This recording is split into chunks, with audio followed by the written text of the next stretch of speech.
Elements of a democratic government. The Indian Constitution specifies and guides the successive governments how to govern the country. The Constitution embodies the nature, features and philosophy of India.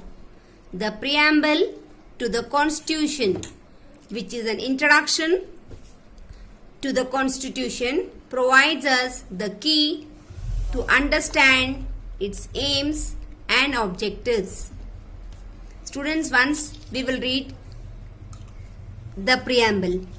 The preamble to the Indian Constitution reads as: We, the people of India, having solemnly resolved to constitute India into a sovereign, socialist, secular, democratic republic, and to secure to all its citizens justice, social, economic and political, liberty of thought, expression, belief, faith and worship, equality of status and of opportunity, and to promote among them all. Students, with these three we understand that in our preamble of our constitution, it's telling us that how we are secured from what all? From sovereign, socialist, secular and democratic republic. Through all this we are secured, and then justice is given to whom? To in what topics? Social, economic and political. All these topics is covered, and justice means every human being is socially, economically and politically has justice. Then liberty, that is freedom, liberty of thought, expression, belief, faith and worship, means people are free to opt their option, मतलब वो लोग अपने option choose कर सकते हैं in all this. Then equality, in what steps? It is in status, opportunity to promote among them all, means people are free and have equally right in all these options. Fraternity, assuring the dignity of the individual and the unity and integrity of the nation, means fraternity is assuring means वो आपको भरोसा दे रहे हैं that every individual has its own dignity, means he is having his own respect, and and our country has unity and integrity. In our Constituent Assembly, this 26th day of November 1949, do hereby opt, enact and give to ourselves this Constitution, means this Constitution was framed and given for everybody on 26th November 1949. The preamble has thus been called the soul of the Constitution. Representative parliamentary democracy. The essential element of democracy is the participation of the people directly or indirectly in the running of the government, means every citizen can participate in forming the government.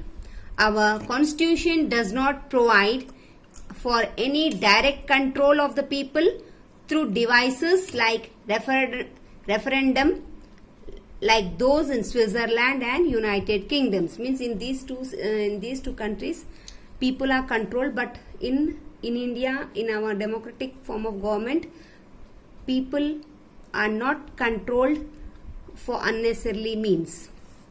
The Constitution of India has adopted a representative parliamentary democracy. In a representative parliamentary democracy, the people elect their representatives on the basis of universal adult franchise to the parliament at the center and the legislature of the state. Means through the adult franchise, we the people of India, we are electing our representatives both at the center level and at the state legislature level. The executive, which along with officials actively participates in the running of the government, is responsible to the legislature. If it loses the confidence of the legislature, that is, if it loses majority, it has to resign. Means the government or the ruling party, supposing it loses its मतलब लोगों में confidence खत्म हो जाता ruling party के against, then people next time when elections goes on, if they will not elect them, they will lose the majority and they will come down. The Constitution of India provides for a parliamentary of the Union which consists of the President, Lok Sabha, House of People, and the Rajya Sabha, Council of States. The Lok Sabha consists of members who are elected directly by the people. लोक सभा में वो representatives है जो जिनको हम लोग elect करते हैं, ordinary people. Members of the Rajya Sabha are elected by the elected members of the state legislative assemblies. Means the people whom we are electing, वो representatives Rajya Sabha के members को elect करते हैं. The member in the Lok Sabha consists of people who may belong to various political parties and have been elected to the legislature as our representatives. The party which gets the majority of the seats in the Lok Sabha comes to power and forms the government to run the country. We can see this Lok Sabha session in progress.